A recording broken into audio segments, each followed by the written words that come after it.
no le hagan caso al 4 nada más. Los demás sí los pueden resolver.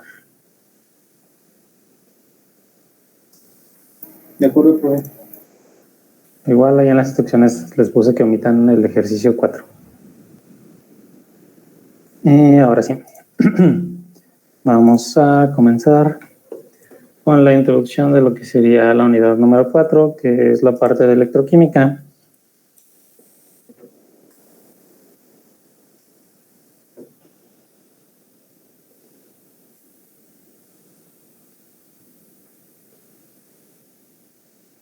¿Vale? Entonces, vamos a empezar igual con lo que es la introducción a la electroquímica. ¿Quién de ustedes ya ha usado o ha hecho algo con electroquímica? O que hayan visto.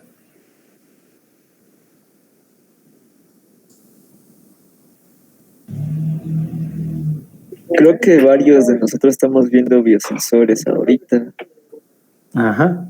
Entonces, biosensores prácticamente todos, bueno, la mayoría o muchos de los biosensores son por medios electroquímicos, ¿verdad? Con reacciones y voltamperometrías normalmente. Los comunes, sí. Vale, entonces pues ya supongo que ya saben esta parte entonces, o bueno, lo básico que es la introducción de lo que corresponde a la electroquímica. Entonces, primero como introducción, pues por definición la electroquímica va a ser la interrelación que establece entre los sistemas químicos y los sistemas eléctricos cuando ambos inciden en un proceso. Es decir, vamos a tener un proceso químico y un proceso eléctrico a la par. Entonces, ¿cómo nació la electroquímica? Bueno, los primeros reportes, o bueno, lo primero que se conoce de electroquímica, o de lo que ahora se le llama electroquímica, en ese entonces no se le llamaba electroquímica, fue en 1791 cuando Luigi Galvani estaba diseccionando una rana. Entonces se dio cuenta que al aplicar cierto potencial en los nervios, pues se movían las ancas de las ranas, ¿no? Entonces, él no le llamó como tal a eso que era electroquímica, pero ahora sabemos pues que era una reacción electroquímica lo que estaba haciendo, ya que le estaba pasando corriente y debido a esta corriente pues estaba contrayendo y expandiendo las patitas, ¿no?, de las ranas.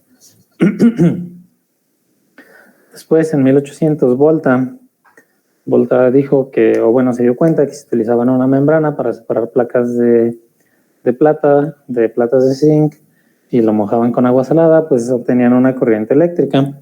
Y eso sería como la primera batería, ¿no?, que existió, que pues fue básicamente una reacción electroquímica a través del cual obtuvo un voltaje al separar placas de estos dos metales, plata y zinc, en medio de una solución salina. Entonces se dio cuenta que al hacer eso, pues obtenía un flujo de electrones, ¿no? Entonces esto fueron los primeros experimentos de lo que hoy se conoce como electroquímica, en donde juntamos un sistema eléctrico y un sistema químico a la par. Y bueno, ¿en qué se basan todos estos sistemas? Básicamente se basan en reacciones redox. Que, pues sí se acuerdan cuáles son las reacciones redox, ¿verdad?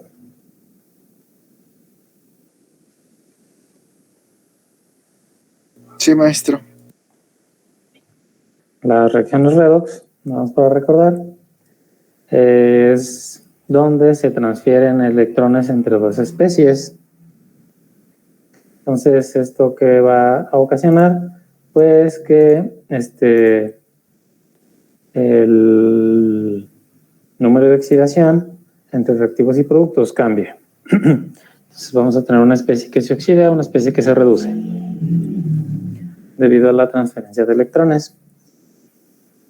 Entonces, hay que, bueno, acuérdense de química. ¿Por qué? Porque pues básicamente todas las reacciones electroquímicas, o bueno, muchas, no, pues más bien todas, ¿verdad?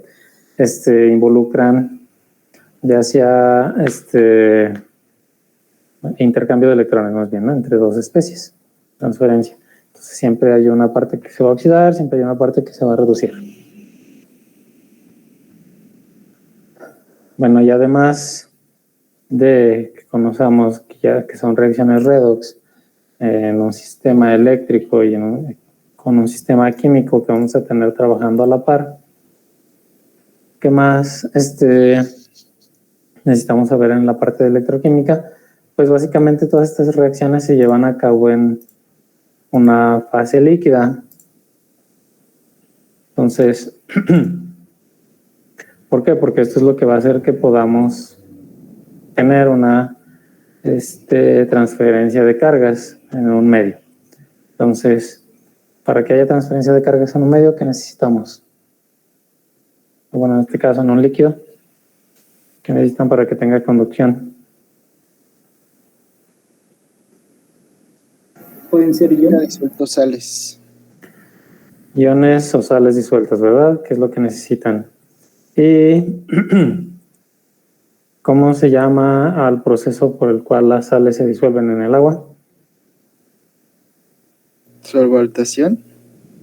Solvatación. ¿Y cómo se da el proceso de solvatación? Cuando el agua envuelve a los iones, según la polaridad que tengan. O sea, los átomos de oxígeno, no me acuerdo bien. Los átomos de oxígeno envuelven a los cationes y los de hidrógeno a los aniones, ¿no? Ajá, exactamente. Entonces, por definición de la IUPAC, la solvatación es la interacción de un soluto con un solvente que va a conducir a la estabilización de las especies del soluto en la solución. Y es como lo dijo su compañero, cuando nosotros vamos a tener una sal, en este caso, bueno, aquí que está el ejemplo iónico de cloruro de sodio, los iones, para que como sabemos que se disuelven, pero para que se disuelvan se tienen que solvatar. Entonces la solvatación es exactamente eso. El agua, debido a que sabemos que es un compuesto polar, tiene una parte parcialmente positiva y una parte parcialmente negativa debido a los electrones del oxígeno y a la deficiencia de electrones de los hidrógenos. Entonces esto hace que se alineen, debido a las cargas de los iones, se alinean las moléculas de agua y van a rodear a nuestros iones. Entonces, los oxígenos, que son parcialmente negativos, van a estar rodeando a los cationes, que son parcialmente positivos, mientras que los hidrógenos, que son parcialmente positivos, van a rodear a los aniones negativos. Entonces, esto es lo que conocemos como solvatación.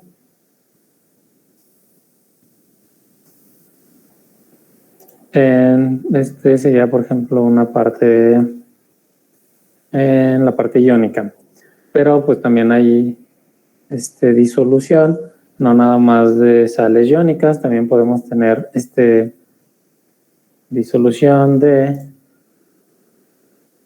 sales orgánicas, pero como sabemos, en este caso una sal orgánica no va a darnos el mismo efecto de una sal iónica en términos de conducción.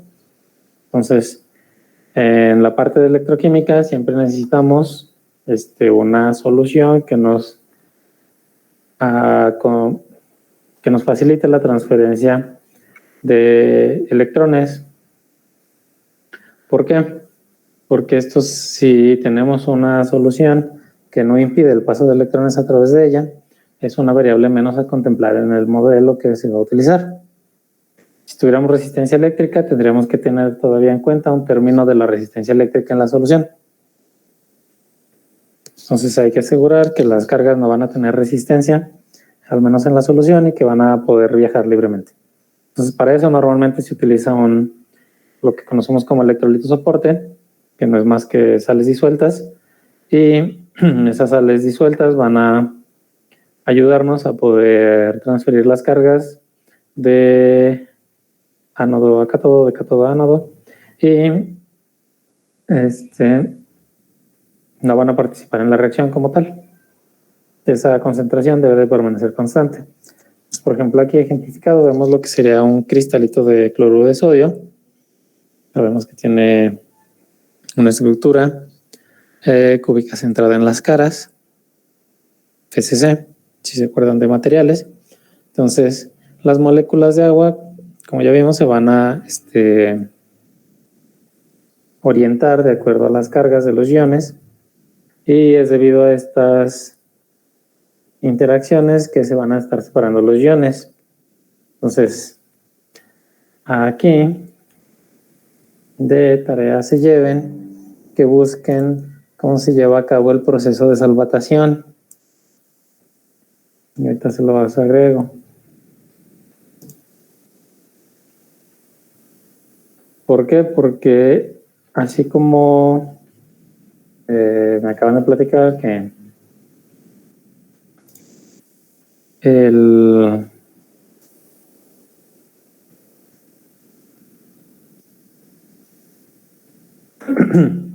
ya les creé la tarea, buscar el mecanismo de la salvatación, porque así como estaba diciendo su compañero, entonces la sal llega al agua, después el agua se tiene que poner alrededor, pero estos pasos de hecho están, o sea, llevan un mecanismo, no es nada más así como que llega el agua, se pone alrededor y ya se separa, ¿no? No, lleva una serie de pasos que se han propuesto como el mecanismo para la solvatación, en la cual las moléculas tienen que usar energía para, bueno, las moléculas de agua tienen que usar energía para dar paso a que entren los iones de nuestros cristales, bueno, más bien nuestro cristal como tal. Después se tiene que mover el ion hacia el lugar adentro del seno de la solución, después tienen que gastar energía para alinearse. Entonces involucra una pequeña serie de pasos el mecanismo para pasar de un sólido iónico a la solvatación, ¿sale? Entonces llevan de tarea el buscar cómo es el mecanismo completo de la solvatación. Entonces, bueno, como ya dijeron que ya estuvieron viendo biosensores, pues en realidad ya vieron, supongo que buena parte de la parte electroquímica, ¿no? De los sensores. ¿Vieron? ¿Qué más vieron? ¿Vieron técnicas de voltamperometría y esas cosas o no?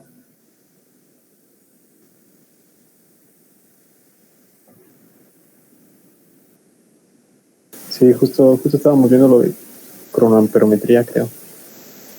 Ok. Bueno, aquí vamos apenas empezando, entonces vamos un poco atrás. Entonces, la electroquímica la podemos dividir en dos, la parte que se llama la iónica y la parte que se llama electródica. De hecho, hay libros que se centran en iónica y en electródica. Entonces, la iónica le importa los iones en la solución y en los líquidos que se derivan de la fusión de los sólidos iónicos, mientras que la electródica se involucra con la región entre un conductor electrónico y un conductor iónico y la transferencia de cargas eléctricas entre ellas.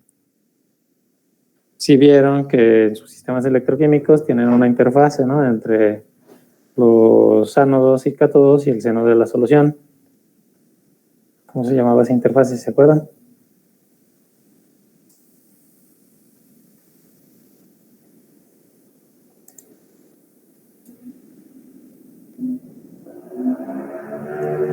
¿Mediador? No, la interfase, o sea, ¿se acuerdan que tienen su ánodo o su cátodo, como lo quieran ver? Y justo cuando ustedes aplican un potencial, ahí se van a alinear las cargas, ¿no? ¿Cómo se llamaba esa parte?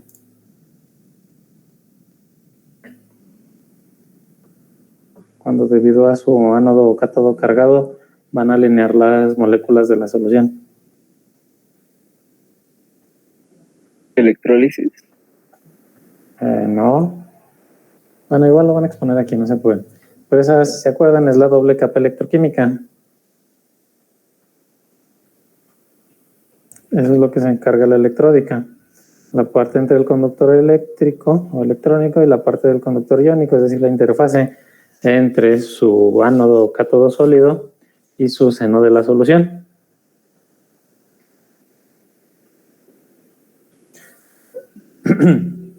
Y la parte iónica que le importa básicamente la interacción entre los iones y los solventes. ¿Por qué? Porque de hecho hay modelos, o sea, no son tan usados, o sea, como tal en la aplicación, pues lo que más van a aplicar son las técnicas, ¿no? Como voltamperometría, cronoamperometría, otro tipo de técnicas. Sin embargo, hay modelos que nos predicen, bueno, que se usan para predecir, por ejemplo, cuánta energía se necesita para solvatar un ion, por ejemplo, cloruro, ¿no? De ese cristal de cloruro de sodio. Igual, cuánta energía se necesita para solvatar el sodio. Entonces, ese tipo de cuestiones es la que ve la parte iónica. Entonces, los modelos existen, nada más que pues obviamente no son tan aplicables. ¿Por qué? Porque tendrías, bueno, son cálculos bastante complejos porque tendrías que calcular el número de moléculas que se tienen que mover de agua debido al cloro y suponer que comienzas con una cantidad n de moléculas de agua, ¿no? Y se tienen que mover alguna para un lado, para el otro, se van a alinear y al alinear se les cuesta energía. Entonces, esas cuestiones, esos tipos de modelos, los ve la parte iónica. En la parte electródica ve la otra parte de interacciones entre cátodos sólidos, por ejemplo, las barras de metales que usan como ánodo o como cátodo, y la solución. Eso es así muy específico. Y como les digo, hay libros que van a encontrar que se centran completamente en electródica y libros completamente de iónica. ¿Vale? Y ahora tenemos lo que sería un sistema electroquímico. Esto ustedes ya, si ya vieron un poquito de las técnicas, pues ya deben de saber que un sistema electroquímico se compone de estas partes esenciales, en cualquier caso. ¿Vale? Debemos de tener dos conductores eléctricos, lo que sería nuestro ánodo y cátodo, un conductor iónico en medio. Aquí son las interfaces. Entonces aquí en medio está la parte iónica, aquí está la parte de electródica y debemos de tener una fuente externa de electrones o un sumidero de electrones. ¿Por qué? Bueno, como en este caso es un sistema electroquímico de forma general, pues sabemos que tenemos dos clases de celdas, ¿verdad? Una celda ustedes le van a dar energía para que se lleve a cabo una reacción. En otra, la reacción espontáneamente va a generar un flujo de electrones y van a obtener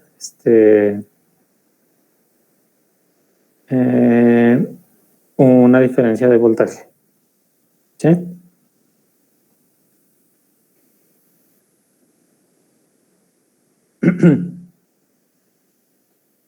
Entonces, en ese caso, por ejemplo, el sistema electroquímico que ahí tenemos, pues tenemos los básicos, ¿no? Este es un sistema básico de dos ánodo-cátodo. Mi sistema iónico, que este es el que tenemos que tener con suficientes iones para asegurar una conducción sin resistencia, bueno, virtualmente sin resistencia, y nuestra fuente ya sea para inyectar electrones para llevar a cabo la reacción o para retirar los electrones que se generen debido a la reacción. Entonces, en este caso, ¿qué reacciones conocen ustedes así que puedan ser ejemplos cotidianos de reacciones electroquímicas?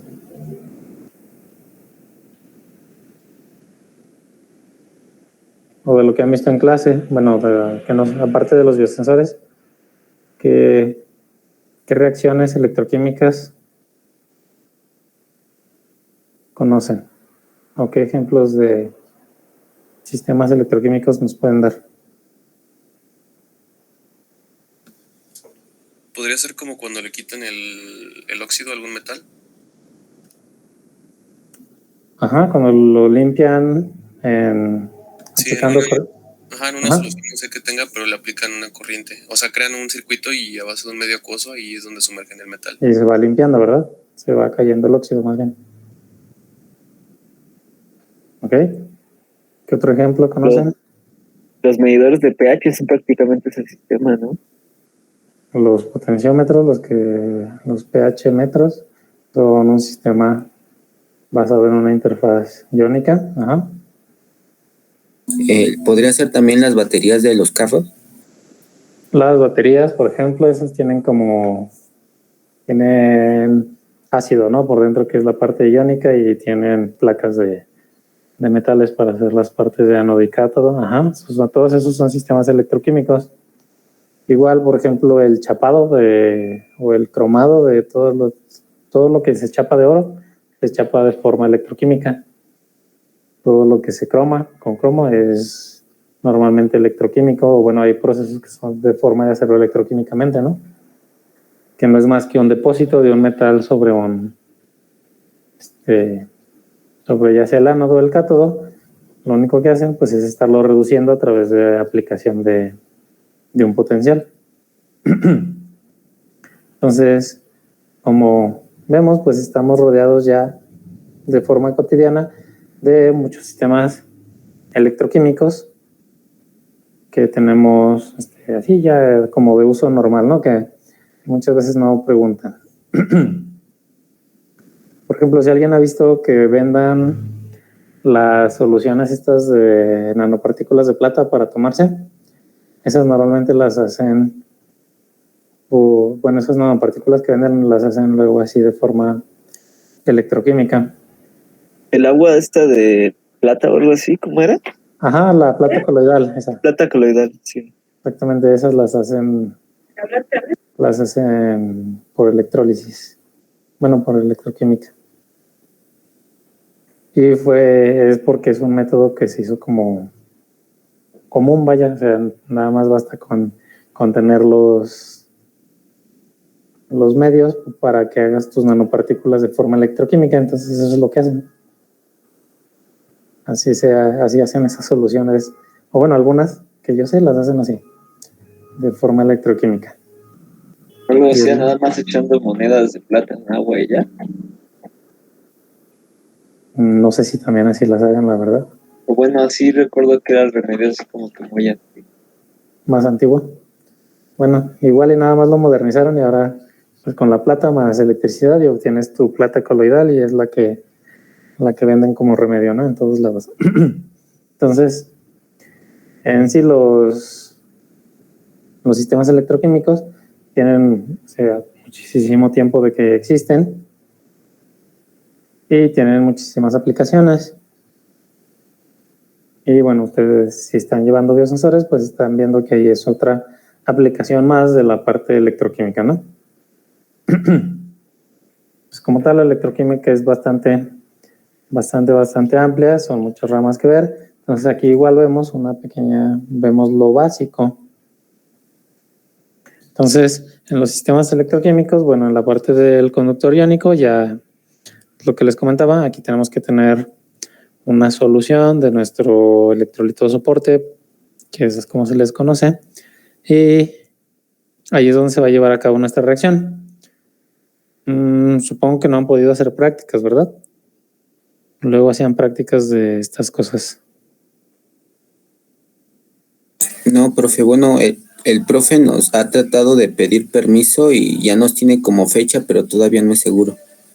Ok. Sí, es que luego es más fácil porque, bueno, al menos en esta parte, como llevan biosensores y ya han hecho alguna que otra práctica, es más fácil que lo entiendan, porque pues ya no es nada más como verlo en teoría, ¿no? Sino que ya lo han visto, ya han visto las celdas, ya han visto los electroditos, todo ese tipo de cuestiones. Y se vuelve mucho más fácil.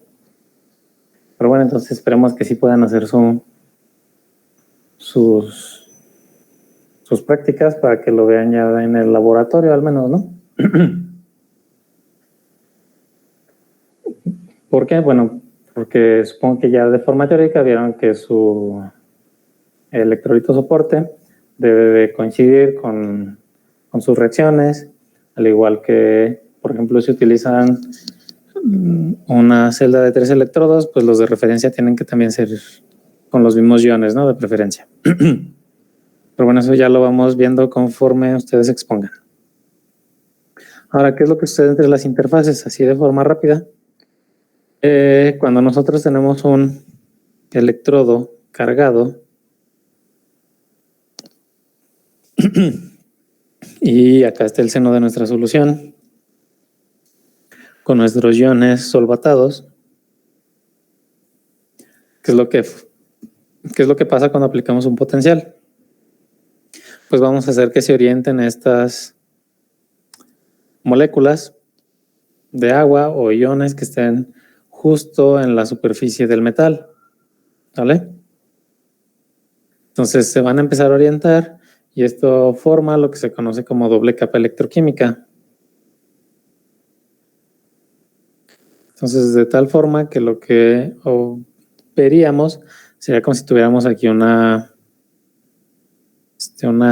capa cargada en el metal, sería una placa cargada, y después en el líquido, si nos imaginamos que a una muy pequeña distancia del metal se va a formar otra capa debido a los iones, debido al agua, de moléculas de la polaridad contraria. Entonces tendríamos como si fueran dos placas cargadas completamente. Aquí una y aquí sería la otra, ¿no? Aquí donde empiezan los más. Esta sería la otra, esta sería negativa, acá serían las positivas. Entonces, ¿qué es lo que sucede cuando tenemos dos placas? Pues esto lo ven como si fuera un capacitor de placas. Porque vamos a tener un electrodo completamente negativo y una parte completamente positiva. Entonces esto va a hacer como si tuviéramos dos placas cargadas que se puede ver como un capacitor, y debido a este capacitor es como se puede calcular el potencial y la distancia.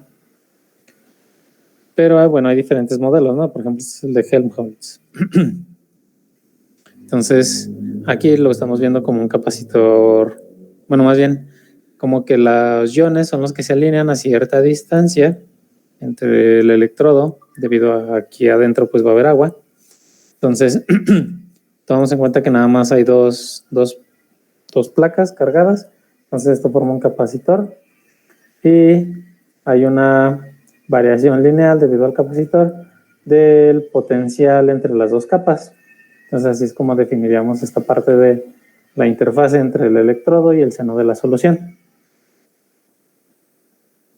Hay modelos que toman en cuenta que no es nada más aquí una capa, sino que esta capa se va a extender más hacia el seno de la solución. Obviamente cada vez va a ser menos ordenada hasta que llegas al seno de la solución y ya no hay nada de interferencia debido a los electrodos, ¿sale?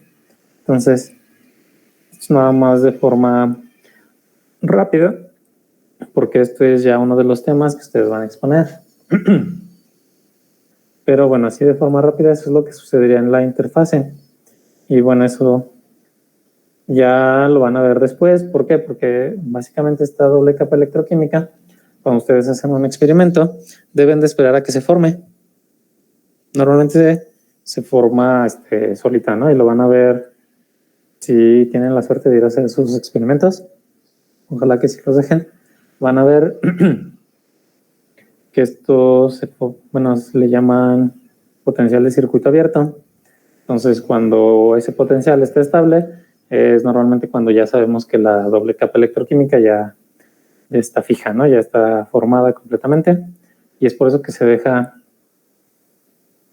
cuando van a hacer una reacción, se deja un ciclo para que alcance el potencial de circuito abierto, y a partir de ese potencial ya se empieza a hacer el experimento.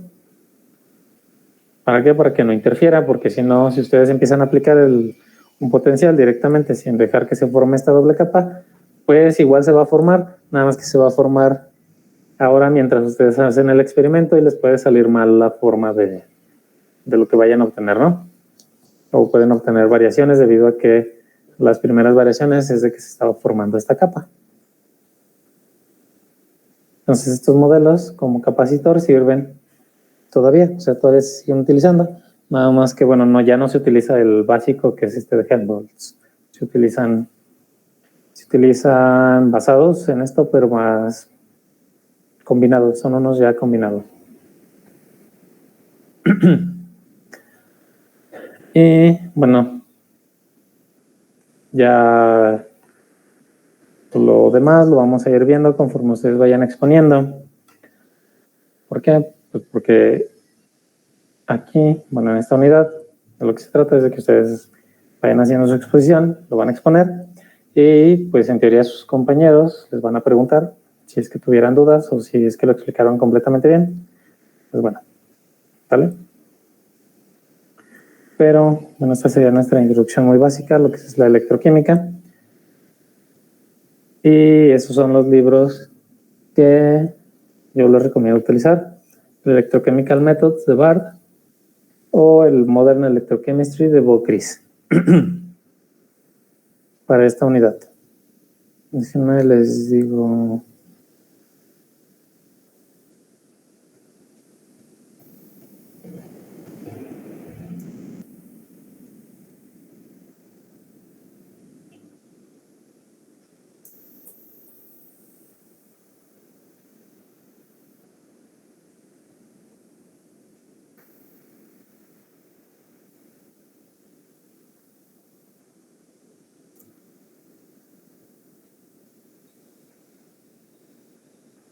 No encuentro los libros. Bueno, es que hay uno que viene dividido por tomos y les iba a decir cuál tomo es el que normalmente se utiliza. Pero bueno, esos son. O podemos utilizar cualquier otro libro de electroquímica, pero bueno, yo creo que en estos viene más o menos bien explicado. A veces el Bard es un poco difícil porque explica todo como si ya lo supieran, ¿no? De antemano, entonces. Pero pues vienen bien explicados los modelos, ecuaciones y demás.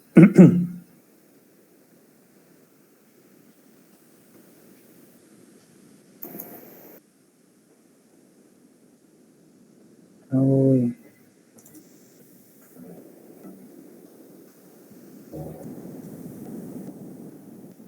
¿Cuándo empiezan las exposiciones, profe? Ahorita les digo porque nos vamos a poner de acuerdo. Empezarían hasta para ustedes sería el 16 de noviembre.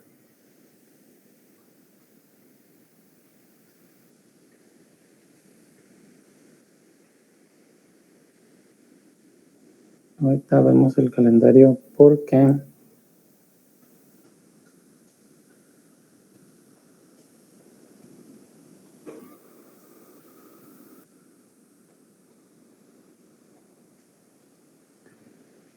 él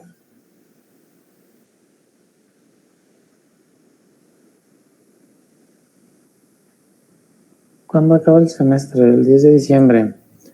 Entonces tenemos ya nada más noviembre básicamente para acabar las exposiciones. Serían el 16 y tendríamos que hacer serían dos exposiciones por clase, dos el 16, dos el 18, dos el 23 y el último el 25. Y ya se terminaría el semestre con eso.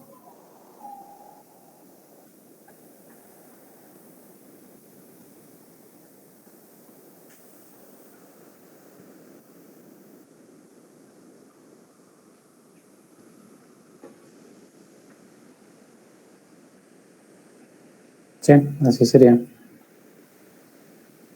Pues tenemos justo el tiempo para acabar el semestre a tiempo.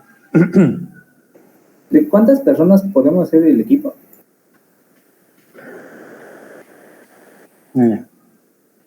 Ahorita somos el 42.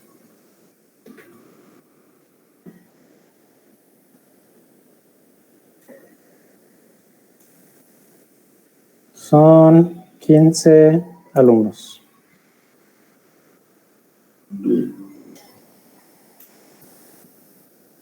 Entonces, de esos 15, dividirnos, pues van a ser por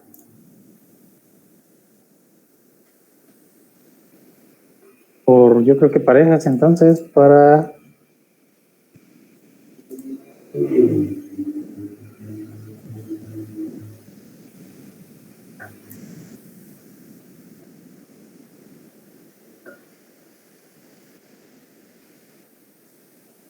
perdón, espérenme.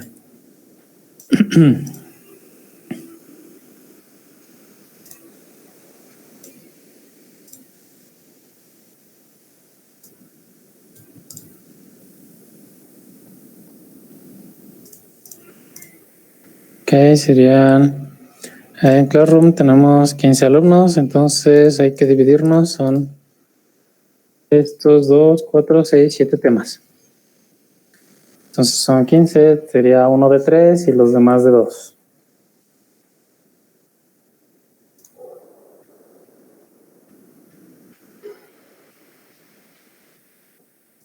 Entonces ahorita lo que van a hacer es dividirse ustedes solos y en el tablón de Classroom pongan quiénes son sus equipos y yo ahí ya les voy repartiendo ahorita los temas.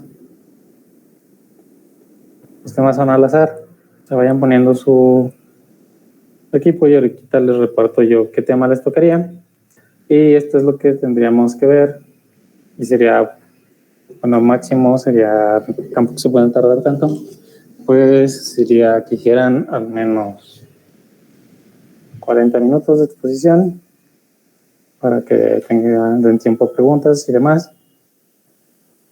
Bueno, eso sería su clase que van a dar. Y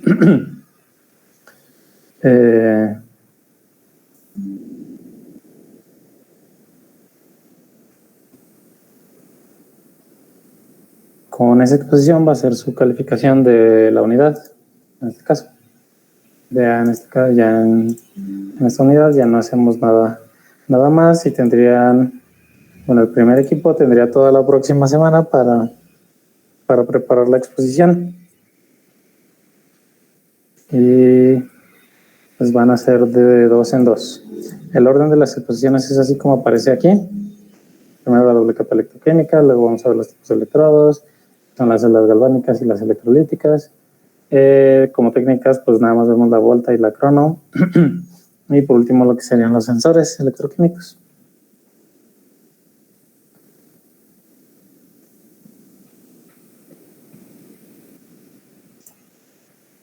Entonces vayan poniendo ahí en Classroom quiénes son los equipos.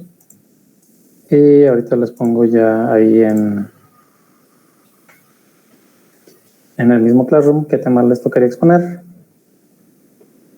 Y ya de acuerdo a este orden de aquí de la presentación, es como lo van a presentar. ¿Sale? ¿Qué tiene que llevar su presentación? Pues tiene que llevar todo esto. Número de diapositiva, una diapositiva de contenido, sus conclusiones, bibliografía, su portada bien hecha con sus logos, universidad, clase, nombres, fecha, todo. Y les evalúo la presentación, que si hayan seguido el formato, que lo hayan hecho bien con este formato, que se expresen de forma correcta, o sea, la presentación oral ya de cada uno, y la parte de preguntas y aclaraciones, si es que hubiera, y que también respondan ustedes a las preguntas de sus compañeros. O si ellos no preguntan, pues yo pregunto. ¿Sale? Así sería la presentación. Tomen en cuenta que son dos presentaciones por clase. Entonces, son 45 minutos de exposición máximo. Y pues ahora sí que es su examen, ¿no? Cada presentación. Entonces, esfuércense, pongan, no sé, ejemplos, teoría, además, ¿no? Hay temas que ya de por sí, pues a lo mejor son un poco cortos, yo lo sé, pero pues traten de ahondar lo más que puedan en los temas, pongan aplicaciones, por ejemplo, la parte de las celdas o en la parte de los electrodos, igual aplicaciones. O en las partes de las técnicas de voltamperometría o cronoamperometría, pues pongan cómo se hacen, para qué sirven, para qué se usan.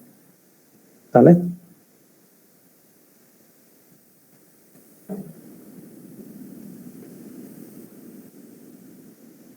Entonces, a ver, ya tengo.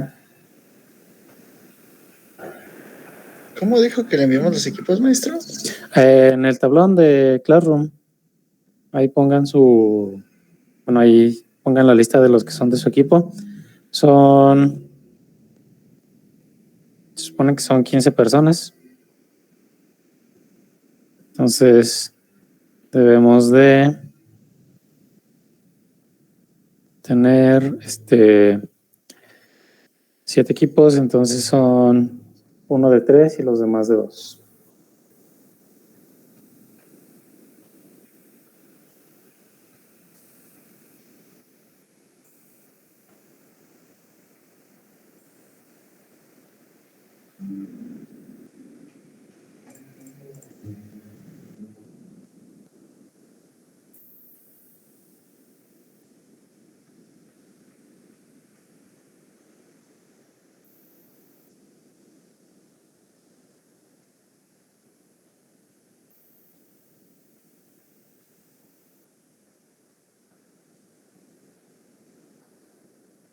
A ver, ahí tengo ya 4.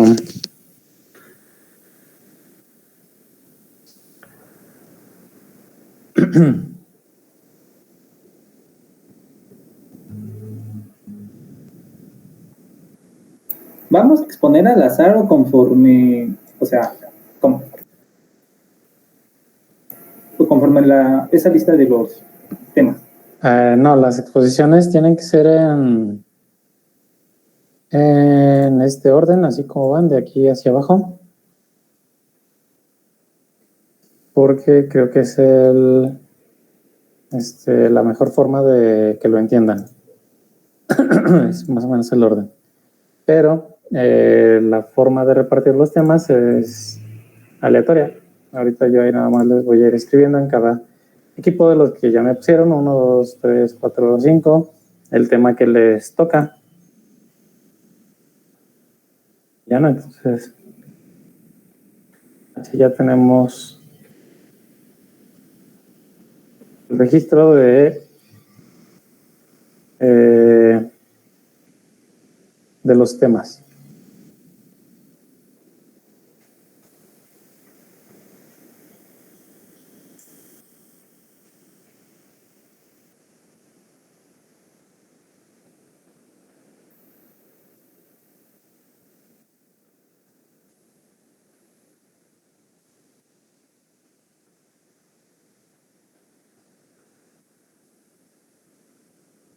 Ese ya está, ese ya está.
Entonces, a ver.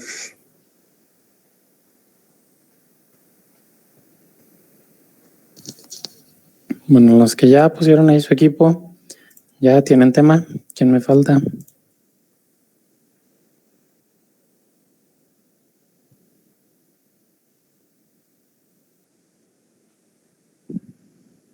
Bueno, faltan los que no están aquí, ¿verdad? Supongo. Quedaría únicamente pendiente ahí en el... Hablaban de poner la parte de cronoamperometría. Pero bueno. Ahí ya cada quien tiene su tema, lo que van a exponer. Y sería a partir del 16.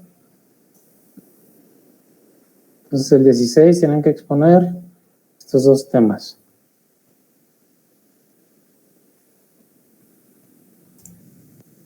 Y después ya la siguiente clase, los siguientes dos. Y la siguiente clase, los siguientes dos. Y ya después nada más uno. ¿Sale?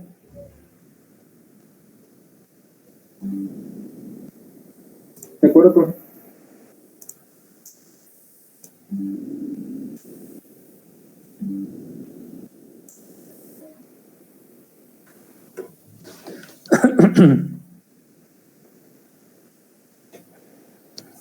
¿Qué más? ¿Qué más tiene pendiente?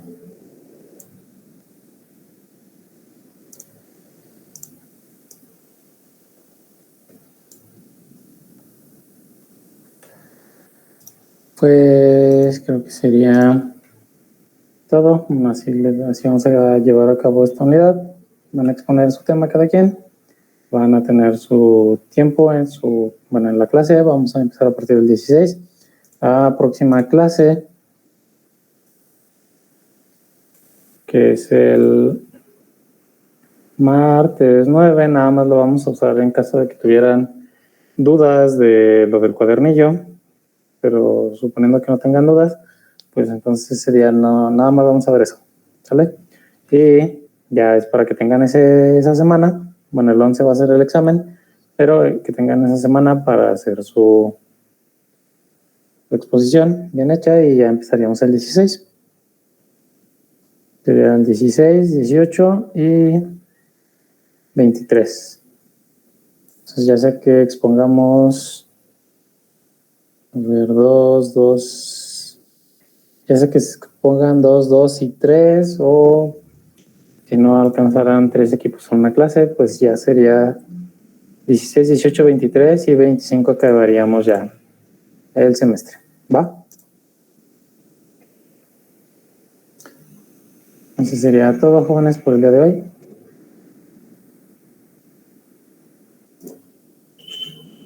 Nos vemos en la siguiente clase para checar dudas y cuestiones del cuadernillo de la unidad 3. Gracias, profe. Ok, profe, gracias. Ok, profe, gracias. Buen día. Gracias, profe. Buen día.